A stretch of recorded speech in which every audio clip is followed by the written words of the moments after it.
All right. Hey, everybody. So, my guest today, we've had on uh, husband and wife, we've had on affected loved ones by themselves. We've obviously had on plenty of people that struggle with gambling. We have never had, this is our first mother and son. Very excited to hear their story from both of their perspectives. Welcome to the Modern Meeting, Kim and Kurt. Hi, Adam. How are you? We're happy to be Hi, here. I'm guys. good. Great to have you guys here. I'm just going to give everybody a quick backstory. So I'm at the NCPG, and I'm doing that networking thing that I keep talking about to you guys every week. And Kim sits across from me, and I think within maybe 30 seconds, I'm like, okay, like my Marta meeting guest radar is going off big time because you know you were just like my son's in recovery and he's 23 and he's doing amazing and I'm here just wanting to learn more blah blah blah blah blah and I'm just like, oh my god, like I got to take down your number, and here we are, now we're here. And Yeah, he's only 22, actually. oh my 22 god, and a half. 22. 22 Yeah, and a half. amazing. So before we dive in, I want to give each of you an opportunity to just kind of say who you are, just give a quick little backstory of how you guys got here. let's Sure, start go with ahead. let's start with Kim. Oh, okay, me. All right. Hi, I'm Kim. I am mom to Kurt. He is, as you said, 22, and he's a gambler in recovery. I'm very, very proud of him. And we have been on this journey for a couple of years that I've known about it. He's been on a little longer than me. And we're just really happy to be here to help spread the message to other parents and young people. Mm. Hi, everybody. My name is Kurt F. I'm a compulsive gambler, and my last gamble was on January 23rd of 2024, so I've got about a year and a half away from gambling. Mm. I have been in recovery seriously for a year and a half. I was gambling for 10 years prior to that. From ages 11 to 21, I was just gambling a lot. And now I've gotten into recovery and my life has never been more beautiful, and I'm here to spread the message. Love that. Spoken like a 32 or 42-year-old, not a 22-year-old. I love it.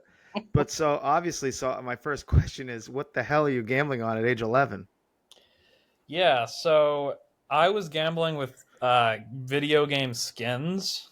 Okay. So, like a gun skin, like you have a weapon, and then a skin would go on that weapon. It's like the weapon looks different with a skin, like it's like a Okay. cosmetic, and you could trade those for real money. And you would basically give your in-game cosmetic to a third-party website, and they would essentially give you credit on their website, and you could gamble on games like roulette and blackjack and things like that on their website. And it's completely unregulated, so anyone Okay. at any age can do it. So I pretty much followed that, but break it down like I'm 5 years old and like the audience is 5 years old. So let me just try to. Okay. So you're playing like a Call of Duty type game or Sure, no? yeah, a shooting game. So you're playing like a shooting game, and then I'm sorry, just explain it again like I'm 5 years old. Like what is a skin, and what? So you're telling me right now that right now in 2025 there is someone who could be doing what you did, what you just described at 11 years old? Absolutely. Okay, so break it down one more time for us. Like explain to us like we're aliens that we just arrived on Earth. Okay.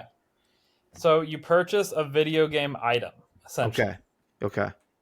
And you can trade that item to a third-party website. Okay. That third-party website will take your item and give you credit on their site, like real money credit. And then you gamble with that credit, and then you win, lose, whatever, and you can cash out like money, or you lose it all, which is what often happens. You can cash that money into real life money. You can So change. that third party site is essentially an online casino? Yes, there's so many of them out there, and they're basically online casinos that take video game items and convert them into real money for you. I mean, that is insanity. Yeah. So now, Kim, like when I heard it after the fact, I was like, oh, it's basically just like chips, right? Like you pay your money at the casino to get your chips, and then you take it to the roulette table, and then you play your chips in place of the money, and then you get money. And it's basically my understanding of from what Kurt has said is exactly like that. Yeah. And so, Kurt, when you're 11, 12, 13 years old, are you more are you more attracted to like the video game aspect of it and you didn't really care, or were you using this as a way to gamble like from the jump?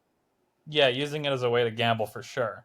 Like I Wow. would rarely play the video game for the video game. I would often go onto this website and just gamble. And so what's the monetary value of what you were gambling? Like how much can you lose at 11 years old? Well, I didn't really have a source of income at 11. I would use I mean, like, what a slacker. How do you not come I on, make know, some money. I needed to get a job or something. So, Oh. um, I essentially would get like birthday money or Christmas money or some sort of gift, and that would be my main source of income. Or I would sit and do like surveys, like you would do surveys and get like $1 or $2 for each survey you completed, Hmm. or do these things called trivias, where the moderators of the website that I was playing on would end in the chat put a trivia like, "Hey, what's the capital of Sweden for $1? First one to type the capital of Sweden gets $1." So I'd just be sitting on the website waiting for these trivias, like with my hands on the keyboard, like a lot of hours of the day. I mean, they're even taking trivia away from us. I love trivia, and they're making it I know. oh my god. Now, explain to me because I gambled for 20 years. I've been working in recovery. I'm doing this podcast. This is not breaking news. Like everybody knows about this, right? Except me, apparently, and I'm assuming other Adults. people. Yeah. So, but it's like how Kim, in your time, like once this all came to once this all came to light, is anyone doing anything about this? Not yet. Not yet. Hopefully soon. Yeah, no, I didn't like when he was doing this type of gambling at this age. Like we knew he was playing video games, assumed too much, like every other kid, which I wish I had maybe been a little firmer about. I don't know if it would have mattered. But he would, and it tended to happen now around holidays and stuff, which makes sense because that's when he would get money, and he would just disappear and he would buy, he would be on the video game. And I just thought he was on a video game, which was also annoying, but I had no idea that it was this level of just any gambling at all, really. And he would buy the skins and he would tell us, well, you can get money out. When I buy the skin, I can get money for it. And we were like, you can't get money. It's not a real thing. Like, you're not going to get money. And he's like, no, you could get money. And we would kind of fight about it. And I was like, I don't know what, like, you don't know what you're talking about. Because I had no idea that this was going on or this was even a thing. Right. Right. So how did he? So you didn't need to make an initial deposit of anything, Kurt? You would just take your money, buy the skin, and trade it in. It was as simple as that. But Yeah. how did you, an 11-year-old, buy the skin originally? There was a market, like the game I was playing. There was a market on Steam, which is like a gaming like platform, and there was a market, and you basically deposit it into the gaming platform, and then there's like a market of skins, and you can go buy, a skin through the But market. so did you have like a checking account or a debit card or a credit card? How did you get the money in? I had various methods. I used like PayPal or other things like At that. 11? Mm-hmm. Yeah, I would open up different PayPal accounts or like a How? Venmo. I just did. I don't know. I used my parents' like names or something. Okay, right. Probably. We would sometimes get, well, one way that he would do it, I don't know if this was later, but, say, grandma sends him $20 in a birthday card, then he'd go buy a Visa gift card, right? Didn't you do that with it? 100%. Yeah, buy a Visa gift card and then put the Visa gift card into the thing. So then in retrospect, I remember seeing like tons of these vanilla Visa gift cards all over the place. In retrospect, I'm like, oh, that was his gamble. But at the time, I didn't know that that's what it was. I was like, why is he buying gift cards? I mean, we probably asked him and he probably said something and we were probably like, weird, but whatever, because there was no context to it, and then sometimes occasionally we would find out that he would like have opened a PayPal under like a random email address, or I don't even know. I still don't even know how he did it. And we'd be like, what is this? And he would say something and then we would shut it all down. And then like nothing would happen for 6 months or a year. So we'd kind of forget about it. And then some other weird thing would happen, or there'd be a new weird email or a PayPal or some weird thing would happen. And then we would shut it down and then we wouldn't think anything of it. And then it'd be another year. And then And there we go. Now he's 21. And obviously, it goes without saying, Kurt is very smart. Oh yeah, very I crafty. mean, yeah. Are all the gamblers very crafty? Now, were you? Did you do well in school? So I did really well, pretty well, and I did really, really good in middle school. I had a 4.0. Uh huh. And then in high school, I did well. I got A's and B's basically. Mm-hmm. And I was gambling all throughout both of those time periods. Mm. And then in college, it really tanked because in college, my gambling got really bad Mm. and I started doing terrible things. Mm. And then my grades went down significantly when I went to college. Mm-hmm. Okay, so before we get to college, let's stick in middle and high school for a second. So I have so many questions. I'm writing down 1,000 Me too. questions. Me too.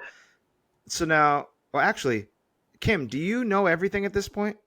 I know everything. I think the big things, but like the nitty gritty of Yeah. how he did things and how, I still don't really, at a surface level, I understand this video game / you go to this offshore casino type thing and gamble the skins. Like I get it like at a surface level, Yeah. but I just don't exactly get like the nitty gritty of it. But I think at this point, we probably pretty much know everything that happened because he's super open about it now. So yeah. So my first question for you, Kurt, is so in middle school, right? So let's say 11, 12, 13, 14, right? Like 5th, 6th, 7th, 8th grade or whatever. Do your friends know about this? Are you doing this in isolation? Are other people doing it that you know? What's that like? What's the social aspect of it? Yeah, so in middle school and the first year of high school, I had two best friends, and they were gambling with me. Okay. They would also be super invested into the gambling, and that we would all do it together, and it was very exciting for me to do it with my friends. Now, but then later on, it got more isolating. What's the most that you guys in those early years, middle school, first year of high school? What's the most that any of you could win? A couple thousand. God. Yeah, I hit a few jackpots and won like 2, 3, 4,000. So you're playing slot machines? I was playing roulette, and there was like a feature on the site that had a roulette jackpot. It was interesting. I mean, this is crazy. I know. This is Terrible. crazy. This is. Terrible. I mean, it's. Okay. All right. So when you do win as a 13-year-old, I mean, you haven't even gone through puberty yet, and you're winning thousands of dollars. Like when you win, what do you do with the money? Do you keep it in there? Do you just want to play more? Like what is take me in the mind of like you're in 7th grade and you don't even like, yeah. What's going through your mind when you're making these wins that young? Yeah. So when I was in middle school and my entire gambling addiction career, I would lose the money that same day pretty much every single time. Yeah. Like say I won a couple thousand, it would all be gone that same night because I literally couldn't go to sleep with money in my bank account. Like it had to be at zero or I couldn't fall asleep. Like I'd wake up randomly in the middle of the night if I had any money in my bank account and just gamble it. Like I wouldn't be able to sleep. So even if I won big, it would be gone that same day. Well, because that's the thing too. I mean, it's all relative, but what is big to a 12-year-old, right? Isn't like $50 big? Or did your value of the dollar just go out the window like very quickly? Yeah, when I started winning thousands of dollars, these like $50 wins didn't mean anything anymore. I'm not trying to laugh. This is just wild. I'm sorry. Like, I mean, I'm so happy that you're in recovery now, but okay. I'm sorry. Keep going. I know it's really mind blowing. I mean, it really is mind blowing. These like $50, $100 wins wouldn't matter. And then at this point I'd be playing like $100 roulette spins, like on black and red, and just trying my best to win more. Like it was always, the amount didn't matter. It was all, I always needed more. Like it didn't matter how much I won. It's just more. I mean, so I'm trying to put myself in your shoes. Cause when I was 12 and 13, I was trying to play poker with my family, nickel dime. And if I won a big pot and there was like $5 in the pot, that got my juices flowing, that got my heart racing. So I guess if I eventually kept raising the stakes, I guess I could have got there, but oh my God. So what is the balance? What does the rest of your life look like as you enter high school? Is this consuming everything? Like, did you play sports? Did you do any extracurriculars? Did you have, did you date? Like what's the rest of your life looking like? So I never dated a girl in high school. Okay. Um, but I ran track and field in high school, which I loved. Mm-hmm. And that helped me a lot with my mental health Mm. because the coach was a fantastic coach and he didn't allow us to have our phones Nice. during practice or during track meets. So basically, I'd be forced to talk to other people, and I developed these like amazing friendships with all the track and field team. So Awesome. that was really amazing. But then COVID happened in my junior and senior year of high school, so then I couldn't get to run track and field for my varsity years. Mm. And so, besides track and field, a typical day for you in high school is wake up, go to school, go home, gamble. Yeah, it would be like wake up, gamble, go to school, gamble in class, come home, gamble some more, play a little bit of video games, go to sleep. If I didn't have track So you practice. could do this on your phone. It doesn't even you didn't even have to be like on a gaming system. No, it could be on a laptop, on a phone, on any electronic with internet you could gamble on. So like in class we would have laptops out to work on like schoolwork and I would just be gambling in class. Okay. So now let's so if I'm doing the math, when did it become a problem where you either Kim or Kurt, when did it first become something where either of you was like, okay, like this is a problem, a real problem? Kurt, you should go first because your notice of the problem was like 8 years before my notice of the problem. So why don't you go first? So I knew it was an issue when I got in a fight with my best friend when I must have been like 11 or 12, like right when I started.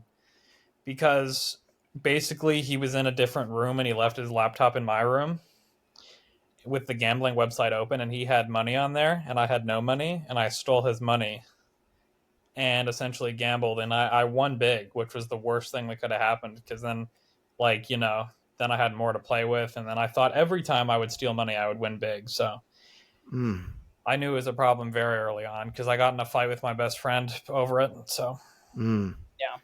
Yeah. And I mean, and we didn't realize it was a problem. Like this went on pretty much for the entirety of high school. And then COVID, of course, didn't help. Right. mm, And we were all just kind of trying to manage, and everybody was doing stuff on their devices 24/7 because there was nothing else to do. mm. Right. And, but again, we still didn't know. We knew he was gaming, but we didn't know that he was gambling. And I think I had said this before too, but even, I mean, in retrospect, I think I would know, but then even if he had told me like, hey, I'm using these skins, and instead of just saying I can get money for them, if he said like, oh, I can go to this other website and I can play like roulette and poker and cards and slots, I might have been like, oh, that's fun, because I didn't have any context that was even dangerous at all, like none, because we And did you gambled also think? And did you also think that like he's playing roulette for fun? Did you think it was? Did you know it yeah, was like, for money at that point? I didn't know he was playing roulette, right? I knew he was just Mm, playing video games, and he would say he could get money for the skins, but he never said anything about gambling or anything mm, about roulette or slots or anything like that. But I don't know if I even would have been alarmed had he said that. I just don't know if now I would be like, oh my God, woo, woo, red flag everywhere, yeah. but back then I didn't even have any context to think that it could possibly be dangerous, Mm, right? So by the time we found out that he was gambling, which we can get into probably shortly, is after he came home the first summer after his first year at college. That's when mm, he was pretty much in the first of many complete collapses, and that's when we realized that, oh, this is actually a problem. mm. But that was a So long time. yeah. So Kurt, let's break it down. So take me through from like freshman year of high school until that first breakdown that your mom just referred to. Take us through like the progression as far as like how often you played, how big your bets were, and how did you get the funds to keep going? Like take us through the progression of high school into your first year of college. So high school was kind of the same as middle school. I was just gambling whenever I could. When I Mm-hmm. wasn't at track practice or I wasn't, playing video games, I guess, I would be gambling basically throughout the night, all hours of the day. And I got money through surveys and trivias and gifts and things like that. And then like that happened all throughout high school. And then when I went to college for the first time, I was so uncomfortable. I didn't eat any food for like a month. I remember like I had maybe a couple pieces of fruit in an entire month because I was so uncomfortable in college. I was across the country away from everything. And I was so uncomfortable that I just started gambling to try to ease the pain. And I had a Mm. really bad roommate, and I was just trying to gamble to ease the pain, and it worked. Like, it of course destroyed my life, but like I wasn't thinking about college anymore. I was thinking about how to get money and how can I steal to get money and how, and those are my new problems. Like, And so yeah. and so your freshman year of college, you're still the money that you're using is just through the trivias and the surveys. You at this point. I might have I might have even been taking money from like my parents at this point, like Mm. just stealing. Yeah, and he would do things like he would, I don't know if you remember this girl, I'm sure you do.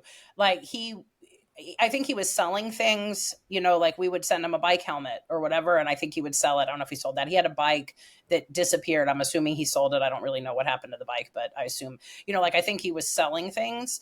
And then he had this idea towards the end of the year, I think probably when it was really bad, that he wanted to like start this business, and he wanted to like find things that people were getting rid of as they were getting ready to move out of the dorms and sell them to other people. And he had this big story about this graphics card that he needed to buy from somebody. Remember that, Kurt? Yeah, Like, yeah, and like, oh, I need money for this graphics card, but I can sell it. But if you give me the money, and we're like, okay, well, we'll front you like a business and split the profits. And then later he's like, yeah, no, I just gambled that money. I think, right? Didn't you? Like, for so sure. he was scheming things, and I think just spending endless hours doing these surveys to get like $5 to waste away in like a minute. So and where is so you say you get the money from like the surveys and stuff. Who is providing that money? Like who where is that money coming from that you win money from the survey and the trivia? Do either of you know? There's websites, like a ton of websites out there, like, hey, do this survey and we'll give you some money to gamble with. Like, there's websites out there.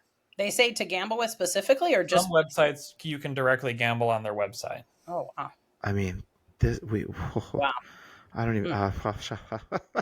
I mean, Or I'm like, just all right. So now numbers, we know being in GA that numbers don't matter, but I think it's important if you're willing, if you had to put a number, do you have any idea what like how much you lost in those 10 years? are we including like amounts that I won and then lost later, or just like the net loss of my money? Let's do both. I'd say I lost around throughout my entire journey, maybe like $50,000 of Mhm. gambling money lost. Mhm. Profits lost probably like 300,000. Mm. Like that I Yeah. that I had at one point from gambling winnings and then lost And for 70% of that time, you weren't legally able to gamble, yet you did. for literally the entire time. Yeah, yeah. He only turned 21, and he went into rehab Well, 11 days later. most I places guess you can do 18, 18. maybe Yeah, 19. 18 you can do lottery and stuff. But yeah. Wow. Okay, so take us let's what happened after that first year of college, Kim? You referenced there was kind Yeah, of a well, collapse. maybe let him maybe say first before we found out, like how was life for you after you moved into the single room in college? Like that's when you really went down. Like how was life then? And we knew he was this second semester of college. He had moved into a single, and we had been watching his grades. First semester he did great. I think he got like a 3.5.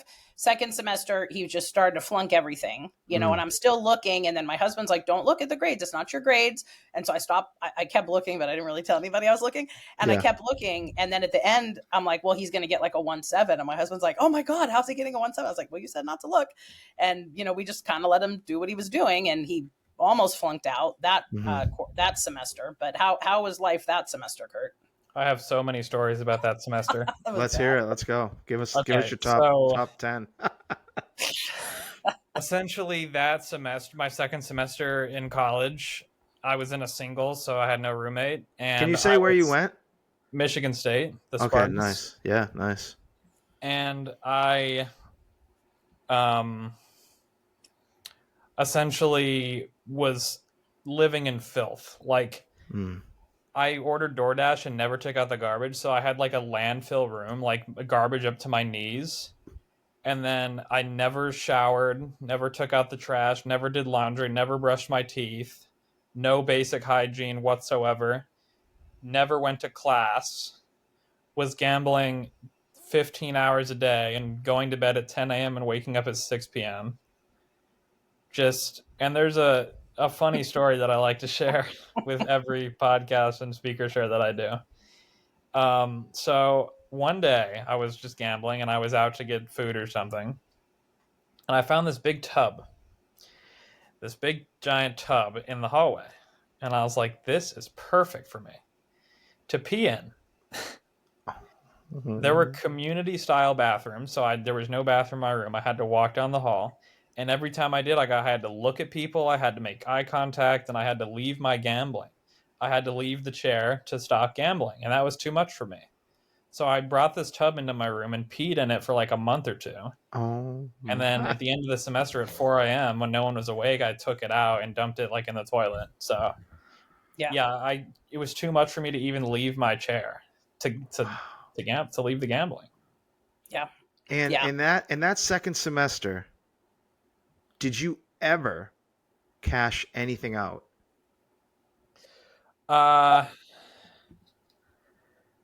Yeah, not much. Like I would win a lot, but it would never. If I cashed out, I would just gamble it that same day. Like I never really. Well, I was buying drugs at this point, like weed. Mm-hmm. I was buying drugs with some of the winnings. Mm-hmm. Now, and once again, we learn in GA and in recovery, like we're never gonna know the why of why we did it, right? Like sometimes we can figure it out, other times we can't. Obviously, clearly yours was a lot of like isolating, escaping, but I feel like everybody wants to have that big hit to do X, Y, and Z. But it sounds like for you, were you ever thinking of like, I need to hit this amount and I'll stop? Or was it just like mindlessly gambling? I had goals to buy drugs when I went back to college. Okay. I had aspirations like, hey, I'm going to win this amount to buy this drug. But at this point in my college career, there was no goal. I was just gambling. I just wanted to hit the highest number possible. And then maybe I would like buy a woman for the night and go like buy a prostitute or something. Like that was like my biggest, I guess. But I never ended up doing that. But I love your honesty, bro, especially with your mom right next to you. No, he never seemed to, at least when I've heard him talk, like he never seemed to gamble for the money. Yeah. Like it wasn't ever really about the money, I don't think. It was just about the action of doing it and just I don't even know. And it's also just the fact that, listen, if he was doing this at 11 years old, it's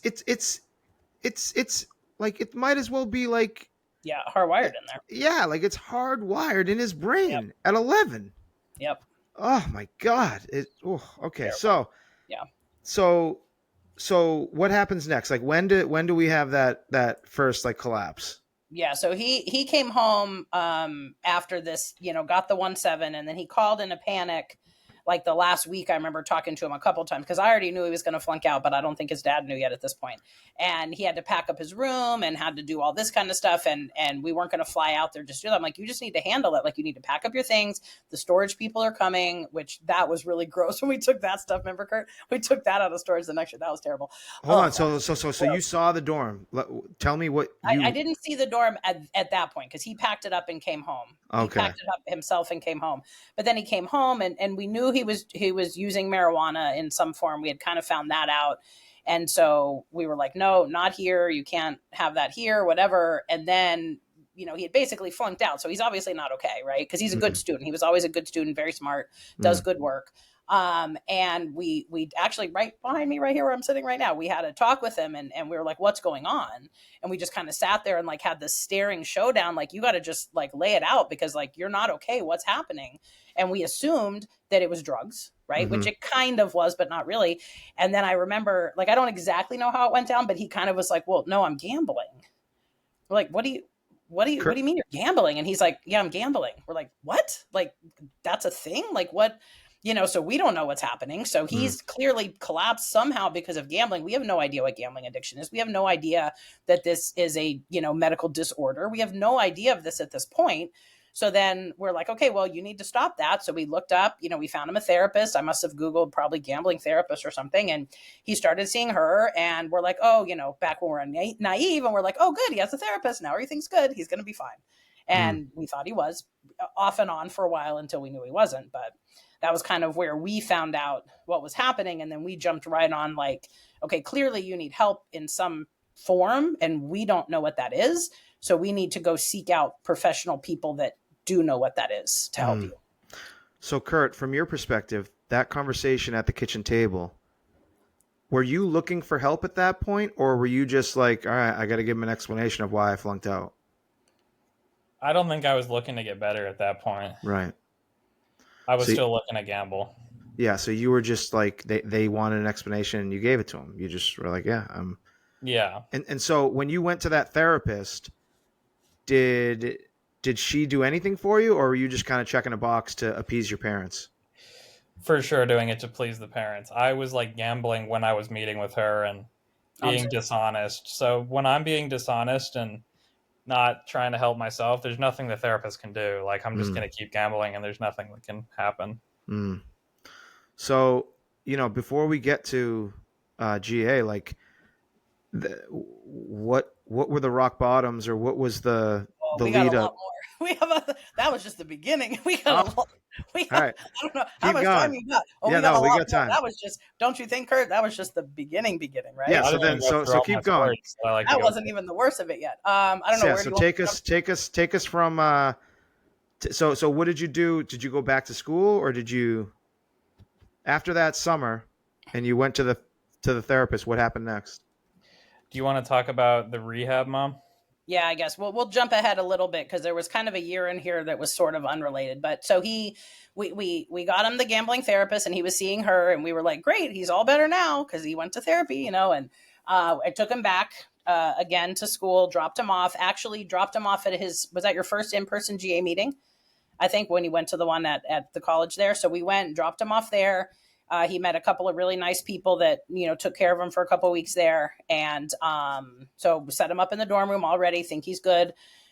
And, so we leave. And then about a month later, too long of a complicated story to get into for this, but something, let's just say, kind of traumatic happened to him at college, unrelated to gambling completely. But just traumatic thing happened to him and he came home. Let's just say that, right? Mm-hmm. So he came home and he was not gambling for 7 or 8 months, I think. Was that you really weren't gambling that whole time? Yep, wasn't gambling. Yeah, he wasn't gambling for about 7 or 8 months and wasn't really going to meetings or anything, I don't think, probably seeing the therapist, but kind of traumatized from this other unrelated thing that had happened.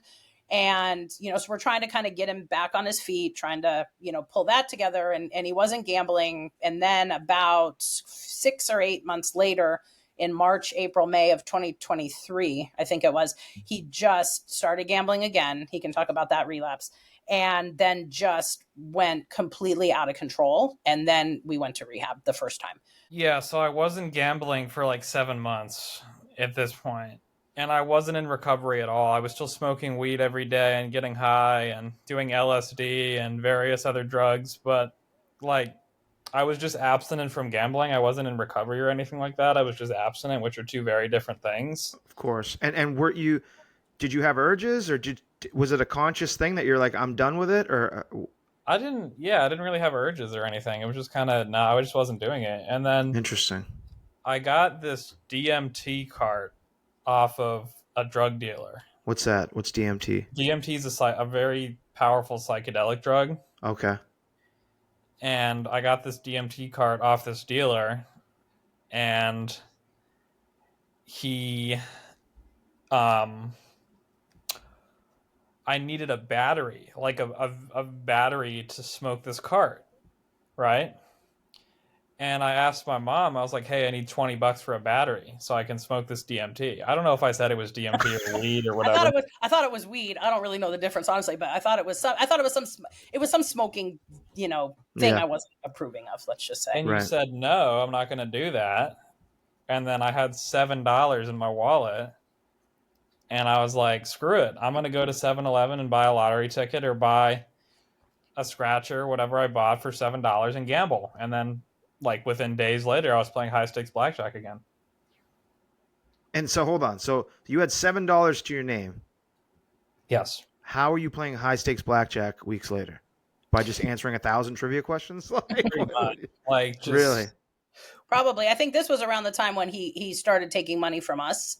Mm, Right? Like money would go missing. I used to tutor sometimes, so I'd have cash in my drawer, or like he was very crafty because he wouldn't take big amounts, so it kind of would fly under the radar. Like he would go to Safeway and buy like a $20 gift card and like a $1 thing, and it'd be like 21.67 at Safeway, or mm, 25.75 at Walgreens or whatever. So my husband just assumed that I was doing that because I'm right. always out around doing, because I do pretty much all our shopping, and he just assumed that it was me. And then I think he was just doing this and just keep taking the card and probably using the credit card too. I don't even remember. My husband does the finances, but stuff would show up on the credit card and we had to cancel the credit card. We changed our credit card probably, God, I don't know, 5 times in this couple months because he just kept getting it. We started, my husband still kind of sleeps with his wallet in the bedroom, and I was Mm, like, it's okay. I think, and he doesn't even live here anymore. I'm like, you don't have to do that, but he still, got very protective about where the financial stuff was because he just kept getting it. yeah. Now, when you are in college and you're doing this high stakes blackjack now, is it still the same method of gambling as you did when you were 11? so when I was 11, I was gambling skins on like video game third party websites. At this Hmm. point, I'm doing crypto gambling, Okay. which is like an official online casino. Yeah, I know those. So, yeah, so you're basically depositing money, buying crypto with it, and then gambling with the crypto. Right. Right. Oof. Yeah. Okay, keep Yeah. going. So Keep, so this was so you want to say anything else about that time that before the first rehab, like how that was? Like how was that for you? Like Just doing a lot of drugs, not really gambling too much, but relapses on small amounts have been part of my story. mm-hmm. Like I won't relapse on like hundreds of dollars. I'll relapse on like $7 or 26 cents or whatever tiny amount. And then like within days, I'll be back to where I left off. Mm, Like, because when I relapse on gambling, like I pick up right where I left off. right. Cool. Like Yeah. I don't start from the beginning. Like when I was 11, I start like right where I left off last time. So Mm-hmm. yep. Yep. Yeah. So around this time, he's home still, and he was back in community college for this semester, and not really going to class. We had it out a bunch about that. We had I didn't know that he was doing other drugs, but we had condoned the weed only in the backyard, which I can't believe to this day that we actually like condoned that, but we did at that point make whatever decision we make at the time. But then he just got he kept taking the money, taking the credit cards, taking the stuff, was getting borderline violent. Like I'd be like, you need to go to class, and just posturing and like spitting and screaming and just like insanity, like right in my face, and Mm, I'd be like, you need to back away. Like, I'm going to call the police if you touch me. Like, you need to move away from me. Right. Like he was just, I mean, look how sweet he is. Like he was just, it's like you wouldn't even see it, but like he was just like out of his mind. And so then at that point, we had been working with the same therapist that he had been working with, the whole time. And, I don't know if she said it first or I did. I think I started looking at, cause I mean, like, we don't have, neither of us have any like addiction, in our family, like rehab level or anything. And the idea of like, oh my God, we're going to send our kid to rehab. Like, is that really what's about to happen? mm-hmm. But we're like, I think he can't stay here. Like he cannot stay in this house. Like we are dying, and he has to get out of here. And this is just going to get worse. And it was spiraling so fast. So we called around to a few different rehabs and such. And we ended up finding somewhere for him to go. And we had this talk with the therapist, and she was trying to like convince him to go.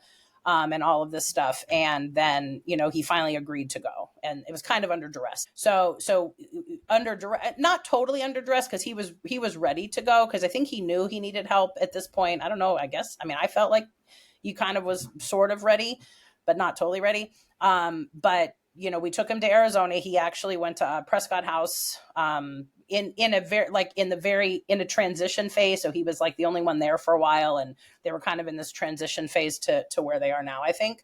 But we took him there, and we went in to drop him off.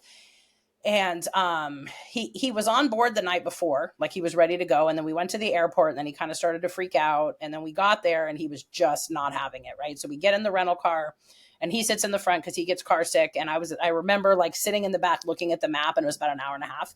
And he was so angry. And my husband was just like, had the wheel, like white knuckling it, because we were so afraid. I swear I was so afraid that he was going to just reach over and grab the wheel and just kill us all on the road, because he was just not having it. And it was super stressful. So we get there, and then of course he's like, I'm not staying here. I'm not, you can't leave me here. I'm not staying. And we're like, well, you have to stay. Like, we can't do this. And we had this whole back and forth for like a couple of hours. It ended up taking. It was really awful. And he kept coming in and out of the room, and we were all crying, and my husband was crying, and we were like, you have to stay here. And he, they thought about calling the psychiatric hospital on him at some point, or the police, because he was getting like threatening with a bunch of stuff. And it was really bad. And then one time he went out, and the guy that was working there, he said to us, which I've appreciated in this journey, like a few people that have said very hard things to us that must be really hard and were hard to hear at the time, but we needed to. And he said, I don't mean to be like rude, or not rude, whatever he said, but as long as you're crying, he knows he's got you. Like, you got to pull it together, because as long as you're still sitting here crying, he knows he's got his hooks in you. You have to stop. And so I was like, oh, my husband's like, I just can't. And I was like, just be quiet, then I'm going to do it. And then, he came back in, and we calmed ourselves down. And I told him, I said, we're leaving in 5 minutes. So if you'd like to stay here, we can unload your things. And if you don't, then you can live in the streets here in Arizona, because we're not taking you home. And he was like, you wouldn't leave me here. And we're like, we're going to leave you here. And we absolutely 100% were totally serious about leaving him there, because we couldn't, the other choice was get back in the car and go back to the airport. Like, that is just not, like, it's not happening. Right. So we knew we couldn't bring him home. Right. And I was hoping upon hope that if we actually left and he said, I'm not staying, and he left, that he would go back and knock on the door and ask to be let in. Right. But I didn't know if he would or not. Right. Because he was like, I'm going to do this. And then he starts trying to bargain, we're like, we're not taking you home. And in retrospect, he had asked both me and my husband separately, like, were you guys bluffing? We're like, we absolutely were not bluffing. Like, we had to do that, because you were going down so fast. Right. Yeah. And so he was like, well, I'll stay for 7 days. Like, I'll stay 7 days. And I look across at the guy, and he's like shaking his head. I was like, no, you must stay the whole program. It was only 28 days, right? Which, Kurt, in retrospect, like, you spent so long in the second rehab, right? It was nothing, but it seemed like a lot at the time. And, I was like, you must stay the full 28 days. Like, we're not coming back to get you, and you don't have to stay here, but you're not coming home. So now, before we continue, Kurt, let's go back to the beginning of the story. And now I want to hear your perspective. Like everything that your mom just said, like, were you contemplating grabbing the wheel? Like, were you under the influence of anything at this time? You guys just got off a plane, so probably not. Or maybe you were. Sure, on some weed. Okay. Okay. Yeah. And like, what? So what do you remember from the car ride and being at the rehab and refusing to go in? Like, what was it like from your perspective?